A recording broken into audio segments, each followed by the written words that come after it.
By the early 1970s, the war has cost over 40 lives from both gangs. Myself and a couple other guys were all that was left, really, you know. Most everybody else was deceased. As one of the few survivors, Winter claims the leadership of all Boston Irish gangs. But he's short of manpower. In 1972, Whitey Bulger offers to step into the breach and join forces with Winter. But first, he asks Winter to help him make peace with his rival, Pat Nee.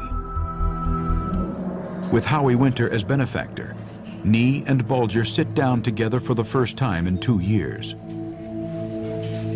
We met and we didn't shake hands. We sat down at the same table and we started talking. And we decided to end the hostilities between ourselves at that point. Bulger proposes that he and Nee team up and split South Boston's rackets between them. They would pay Howie Winter a share of their take, and he in turn would pay the mafia. In the name of peace, Nee goes along with the plan.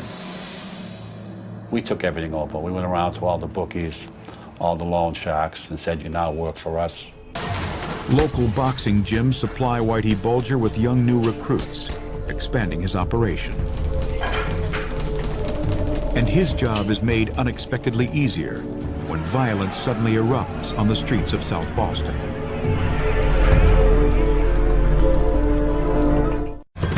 Boston, the mid-1970s.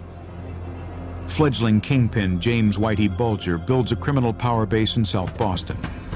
But then, a bombshell rocks the Southie community. In June 1974, a federal judge orders a forced integration of Boston's schools. Black and white children are bused to different neighborhoods. It's a noble experiment in equality of opportunity. But in Southie, busing ignites hostility. You do not give the right of any minority by sacrificing the right of a majority. It was a matter of fact that, you were born and brought up in South Boston. You had neighborhood schools that were 2-3 blocks away from you. I have to leave my school so they can come in. No, it's not happening. South Boston erupts in protest.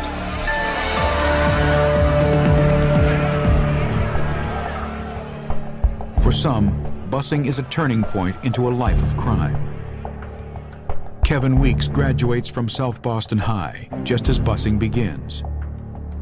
In September 1974, he takes a job as a security aide at his old school, but soon gets sucked into the violence. I was supposed to be breaking up the fights, but when there was a fight, I was right in the middle of it, helping my friends.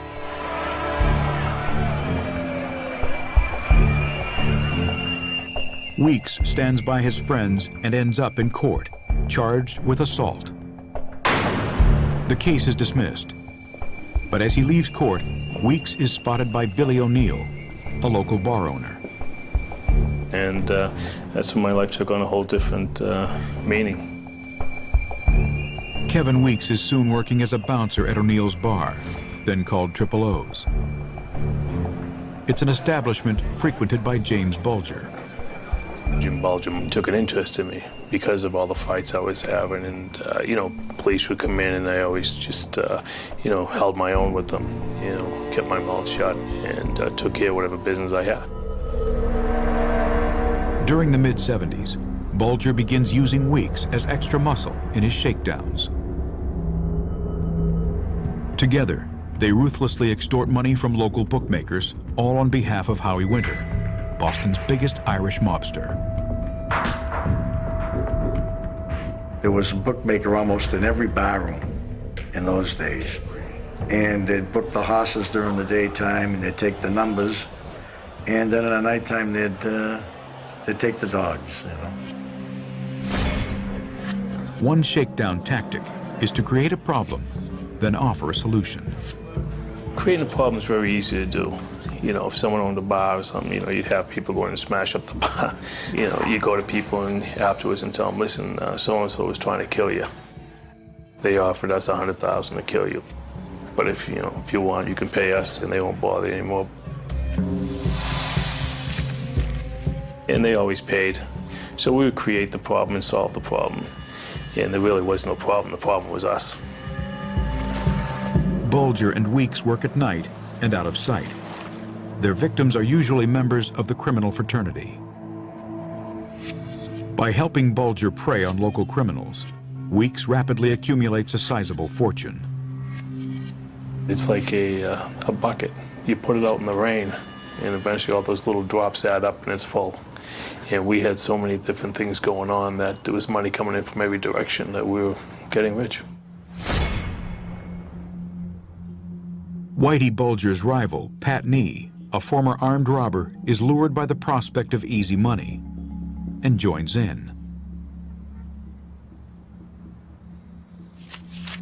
The first time we collected the week's rent off all these guys, I was amazed at the amount of money involved. I said, we've been in the wrong business all these years. You just sit around all week and you get what the winners are at the end of the week.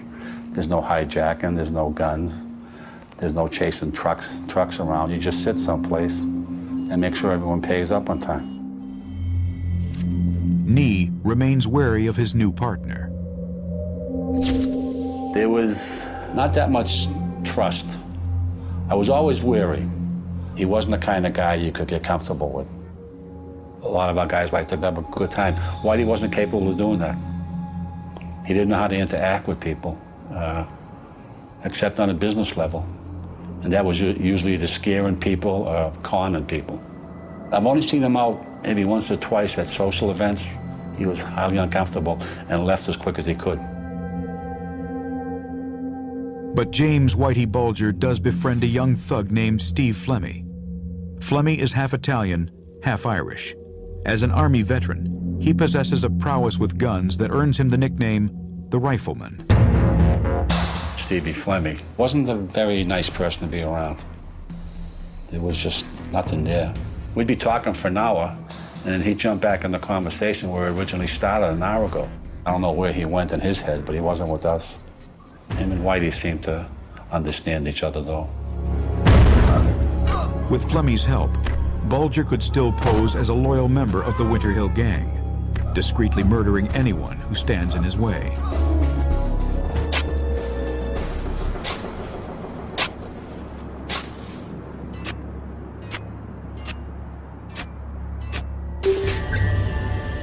Based miles to the north in Somerville, Howie Winter continues to pocket his cut from the Southie rackets, unaware of the growing Bulger menace. He was very, very cute the way he went about doing things, you know, I mean, and they were over there in South Boston, and I was going about my business, you know, and you'd hear that this guy was missing or something like that, and you wouldn't think anything of it, you know. James Whitey Bulger wants to get to the top of Boston's Irish gangland. By 1978, only Howie Winter stands in his way. Yet Winter's luck is running out. Winter participates in a race-fixing scheme at the horse tracks. The gang bribes jockeys and dopes horses to get the results they want. But a jockey is caught and soon spills the beans to the FBI. His testimony helps send Howie Winter to jail for 10 years for racketeering. Bulger and Flemmy, members of the gang, walk free. James Whitey Bulger takes over as boss. Pat Nee is suspicious. Whitey was in that racetrack fixing scheme. Him and Stevie got pulled out of it. They should have been indicted too. They didn't. Bulger and Flemmy avoid indictment because the FBI removes their names from the indictment list. The reason why is astonishing. Bulger and Flemmy, now two of the most powerful gangsters in Boston, are also both FBI informants.